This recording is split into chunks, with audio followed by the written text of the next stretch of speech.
Assalamu alaikum. This is Shorup Mujumdar welcoming you to the English news from Btv-Chattogram. Let's begin with the top stories. Laundered money to be spent on people's welfare after being brought back, says Prime Minister Tarique Rahman.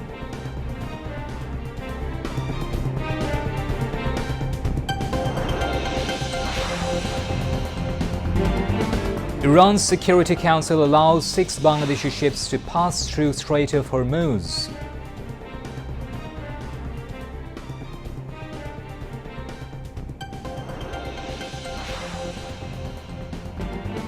Government wants to build investment-friendly, debt-free economy, says Finance Minister.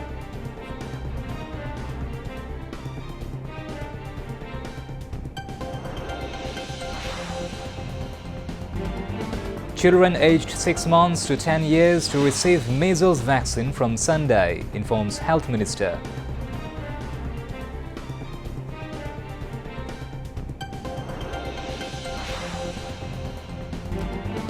US military attacks on Iran may end in 2 to 3 weeks, says President Donald Trump.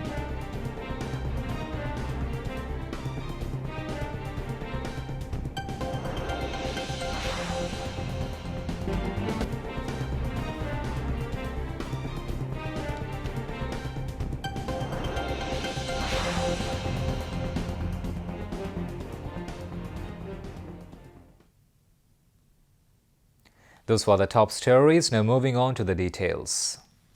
Prime Minister Tarique Rahman answered questions from members of parliament for the first time in the National Parliament. Prime Minister Tarique Rahman said the government will take all sorts of steps to bring the laundered money back to country. The Premier said this while replying to a supplementary question from Treasury bench lawmaker from Kumula 9 constituency, Muhammad Abul Kalam, in the House, with Speaker Hafizuddin Ahmed Bir Bikram in the chair. Responding to another supplementary question from opposition lawmaker from Rajshahi 1 constituency, Muhammad Mujibur Rahman, on preparing the list of the money launderers, the Prime Minister said their respective department is preparing the list of the accused people.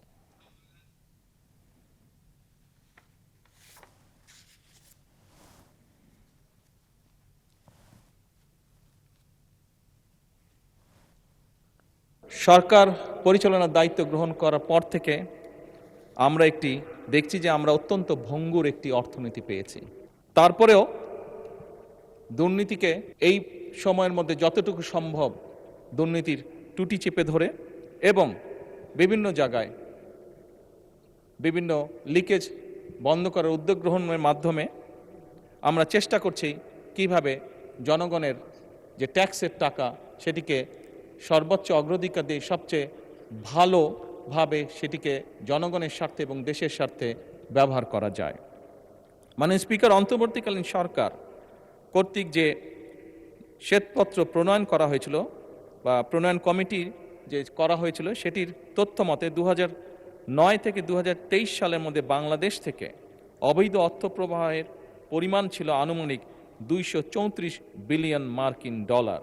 এক কথায় যদি বলতে হয়, এটি জনগণের অর্থ এবং যেহেতু আমরা জনগণ দ্বারা নির্বাচিত সরকার, জনগণের প্রতি এবং দেশের প্রতি আমাদের একটি দায়বদ্ধতা আছে। খুব স্বাভাবিকভাবেই জনগণের অর্থ ফিরিয়ে নিয়ে এসে জনগণের জন্য এবং দেশের জন্য সেটি ব্যয় করা এই সরকারের অন্যতম প্রধান দায়িত্ব। কাজেই এই ব্যাপারে যেভাবেই হোক, যেই পদক্ষেপ গ্রহণ করলে জনগণের অর্থ ফেরত আসবে, আপনি নিশ্চিত থাকতে পারেন এই সরকার সেই পদক্ষেপই গ্রহণ করবে ইনশাআল্লাহ। There is an adequate stock of fuel oil in the country. Authorities said Bangladesh has sufficient stocks of diesel, octane, petrol and jet fuel. With adequate diesel reserves, the country's agriculture, transport and industrial sectors remain stable. They added that no crisis is expected in the future as fuel oil imports continue regularly. Meanwhile, to prevent anyone from stockpiling and creating an artificial shortage, special vigilance teams formed by the government are working in the field. Strict monitoring is being carried out from depots to petrol pumps, led by executive magistrates under the district administration. Meanwhile, Iran's Security Council has allowed 6 stranded Bangladeshi ships to pass through the Strait of Hormuz. Iran's envoy to Bangladesh, Jalil Rahimi Jahanabadi, shared this information today at a press conference held at the Iranian embassy in Dhaka.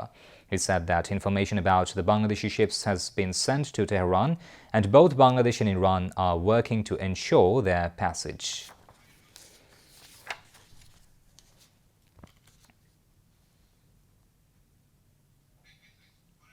Finance Minister Amir Khusro Mahmood Chowdhury said the government is firmly committed to moving away from a loan-dependent economy and building an investment-friendly economic system. The main objective of this system will be to increase both domestic and foreign investment, strengthen the industrial sector, and create a foundation for the sustainable development. He said these things to journalists today after a pre-budget discussion with officials of the National Board of Revenue, NBR. He said that through this initiative, extensive employment opportunities will be created in the country. New job opportunities will be generated for the youth, which is part of the Bangladesh Nationalist Party BNP's election commitments. At this time, the minister said that the current government assumed power on the basis of a fragile economy. At the same time, the government is also having to deal with a global war situation. However, the finance minister expressed hope that this crisis can also be overcome through collective efforts. Prime Minister Tarique Rahman will visit Jhunaida and Feni districts this month for canal excavation. Water Resources Minister Mohammad Shahiduddin Chowdhury Ani informed journalists of this after a meeting with the Prime Minister at the Cabinet Division in the Secretariat today. The minister said that the strict action will be taken to remove illegal structures around canals, adding that the Prime Minister has instructed that no one should be able to occupy rivers, canals and water bodies. He also said that the government is working to implement a program to excavate almost 20,000 kilometers of canals in line with its election commitments. Measles is spreading among children across the country, including the capital, causing concern among parents. Doctors said the disease usually begins with a high fever, followed by rashes on the body.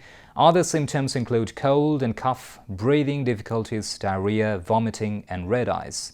Experts advised parents not to panic if these symptoms appear, but to take the infected child to a hospital as soon as possible. Meanwhile, the government has taken various steps to control the measles outbreak, including the rapid import of vaccines. The cases of measles have increased in the port city of Chattogram in the last few days. The number has increased also in Chattogram district.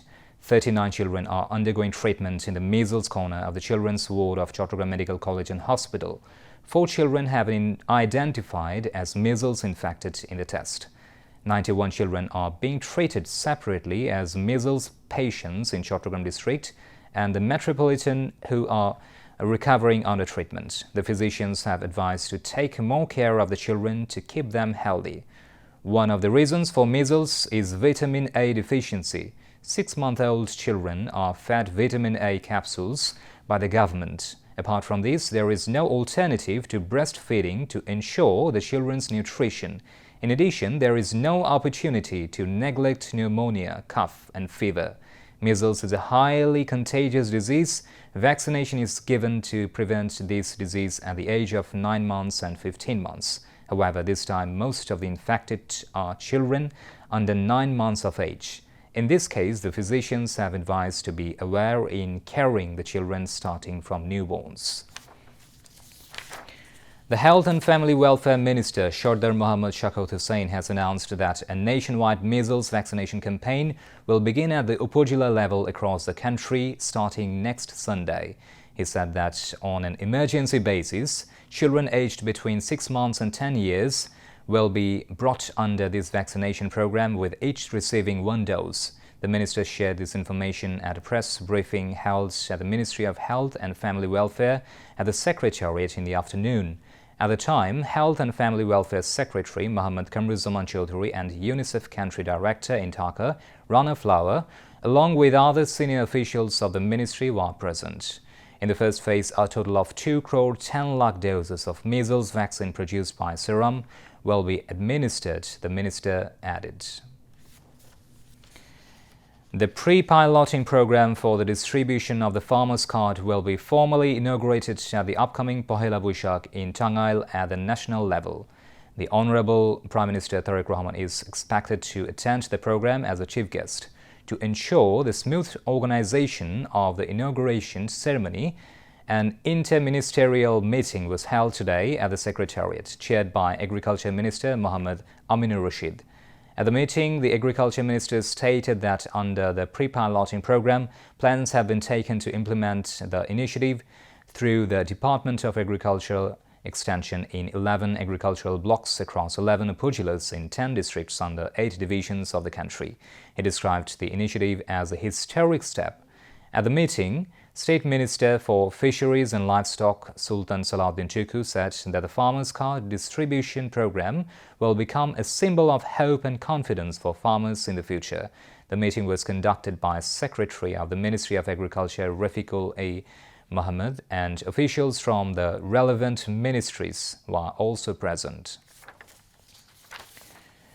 The gymnasium ground of the Chattogram District Stadium has become crowded with book lovers for the second day. Books published by renowned publishers of the country, including ones from Chattogram, are displayed in this Independence Book Fair.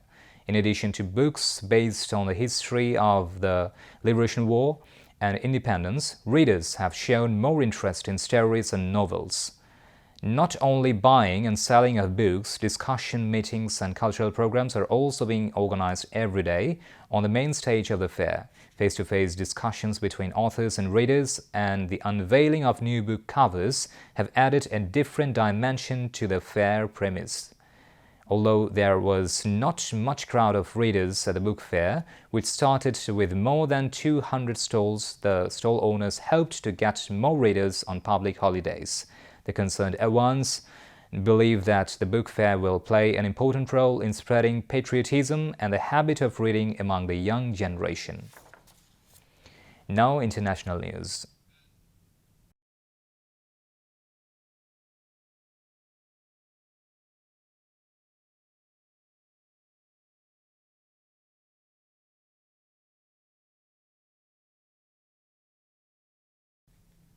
U.S. President Donald Trump has said the military attacks in Iran could end in 2 to 3 weeks, and Iran does not have to make a deal for him to end the war. Talking to the journalist at the White House on Tuesday, he said the U.S. will leave Iran whether they will have a deal or not, once they are certain the regime cannot build a nuclear weapon for years. Meanwhile, Iranian President Masoud Pezeshkian said Iran has the necessary will to put an end to the war with the U.S. and Israel, as long as certain requirements are met. The comments came in a phone call between President Masoud Pezeshkian and European Council President Antonio Costa. This requirement, Pezeshkian said, includes mandatory guarantees to prevent the recurrence of any future aggression. Meanwhile, China and Pakistan draw up a 5-point plan to end the war, which includes an immediate ceasefire and the reopening of the Strait of Hormuz. The 5-point initiative calls for an immediate cessation of hostilities and starting peace talks as soon as possible. Meanwhile, U.S.-Israeli strikes continue across Iran, with pharmaceutical companies and steel plants in Isfahan and Farrokhzhar hit. As Iran and Israel trade strikes, several Gulf states have reported projectile attacks. In the United Arab Emirates, a Bangladeshi man died after debris from an intercepted drone fell on a farm in Fujairah. A drone strike sparks a fire at Kuwait's international airport, while a tanker is hit off the coast of Qatar. Saudi Arabia and Bahrain also reported attacks by Iran. Earlier, the Israel Defense Forces IDF said it had carried out a wide-scale wave of overnight strikes on Iran's capital, Tehran. The IDF says it has been targeting infrastructure sites linked to the Iranian regime. Tehran has responded with 3 separate missile launches on Israel. 14 people, including an 11-year-old girl and 13-year-old boy, have been injured in the early Iranian strike on the outskirts of the Tel Aviv. In an update on the injuries suffered in the strike, Israel's emergency services said no further injuries have been reported following another barrage of strikes from Iran.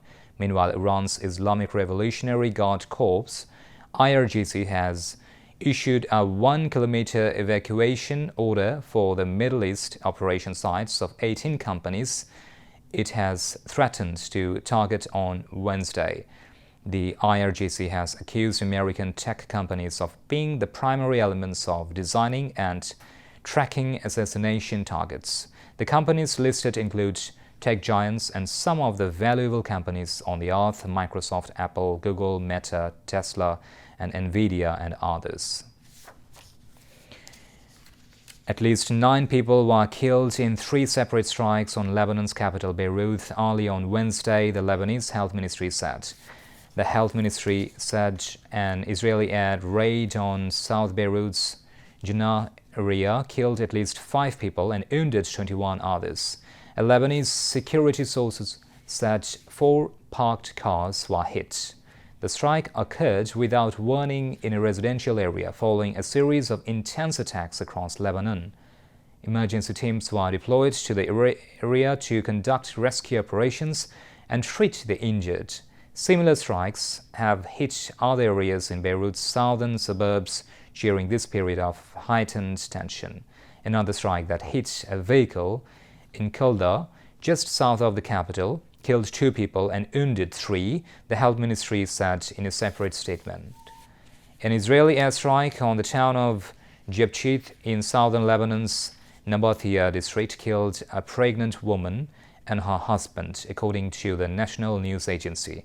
Israel's military said it had struck a senior Hezbollah commander and another member of the group in separate strikes in the Beirut area, without naming the targets or giving detail on the exact locations. Now news and sports.